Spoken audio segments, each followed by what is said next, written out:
महाराष्ट्र के बीड़ जिले में बाल विवाह की गंभीर समस्या एक बार फिर सामने आ रही है। बीते एक वर्ष में जिले में 300 से अधिक बाल विवाह की घटनाएं दर्ज की गई, जिसमें से 258 बाल विवाहों को जिला प्रशासन और बाल कल्याण विभाग की सतर्कता के चलते रोका गया। वहीं 18 मामलों में कानूनी कार्रवाई करते हुए संबंधित व्यक्तियों पर केस दर्ज किए गए हैं। बीड़ जिला प्रशासन द्वारा इन घटनाओं की पुष्टि करते हुए बताया गया कि पिछले कुछ वर्षों में जन जागरूकता अभियान, ग्राम सभा, स्कूल कार्यक्रम तथा बाल संरक्षण समितियों के माध्यम से लगातार बाल विवाह के खिलाफ मुहिम चलाई जा रही है, जिसके सकारात्मक परिणाम अब दिखने लगे हैं। रिपोर्ट में यह भी बताया गया कि बीड़ जिले के सभी तालुका में बाल विवाह की घटनाएं लगभग समान स्तर पर देखी गई हैं। ये दर्शाता है कि यह समस्या केवल एक विशिष्ट क्षेत्र या समुदाय तक सीमित नहीं है, बल्कि व्यापक रूप से फैली हुई है। प्रशासन ने स्पष्ट किया है कि बाल विवाह के मामलों को गंभीरता से लिया जा रहा है और इन पर नजर रखने के लिए स्थानीय ग्राम समिति, आंगनवाड़ी कार्यकर्ता और स्कूल प्रबंधन को विशेष निर्देश दिए गए हैं।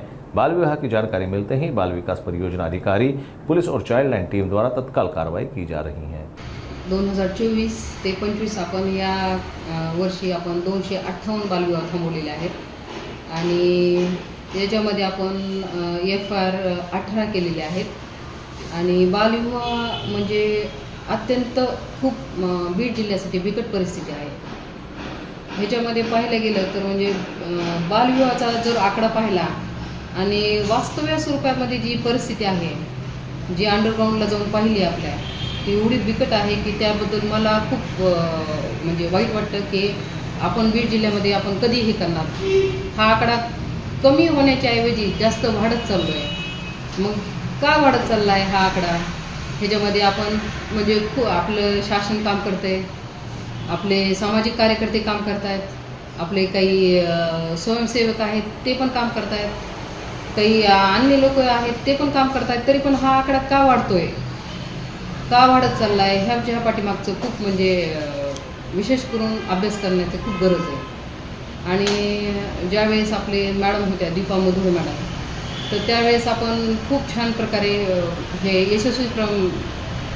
यशस्वीरित्या आपण थांबवलेत हे बालविवाह आणि त्याच्यामध्ये FR करून सुद्धा आणखीनही आकडेवारी ह्या आहेच, चलतोय हा आकडेवारी येऊन देखील जो गोपनीय आकडा आहे की 100 बालविवाह झालेले आहेत किंवा 50 आहेत, 30 आहेत, हे बालविवाह आणखीन पण उघडीस आलेले नाही आहेत काही ठिकाणचे।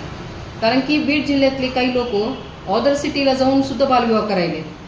अशा केसेस सुद्धा आहेत की आपल्याकडची बीड जिल्ह्याचे लोक आहेत की ते तिकडे जाऊन बालविवाह करतायत, दुसऱ्या जिल्ह्यामध्ये करतायत, कारण की आपण एवढं छान काम करतोय, त्यांच्यापर्यंत कशा ना कशा स्वरूपात पडतोय। तिथं जाऊन आपले ग्रामसेवक आहेत, पोलीस विभाग आहे, अंगणवाडी सेविका आहेत, सरपंच आहेत, हे सगळे आपल्याला मदत करतायत। आपण एक कॉल केला तर तो अर्धा तासाच्या आतमध्ये तो फॉलोअप घेतला जातो, अर्ध्या तासाच्या आत फॉलोअप घेऊन तो बालविवाह थांबवला जातो। हे कुठंतरी जनतेला माहिती झालेलं आहे, त्यामुळे ते ऑदर सिटीला जातात, पण एवढं पण त्यांना माहिती नाही आहे की हा 1098 जो आहे हा टोल फ्री नंबर आहे।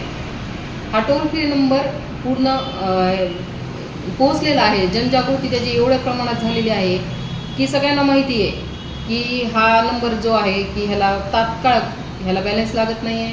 हा टोल फ्री नंबर असल्यामुळं जनजागृती शाळेमध्ये झालेली आहे, सर्वसामान्यपर्यंत हा नंबर पोहोचलेला आहे, त्यामुळं हा कॉल तात्काळ अर्धा तासाच्या आत हे मुलांची जी आहे समस्या सोडवली जाते। पण तरी देखील मला वाईट वाटते की हा आकडा खूप जास्त आहे।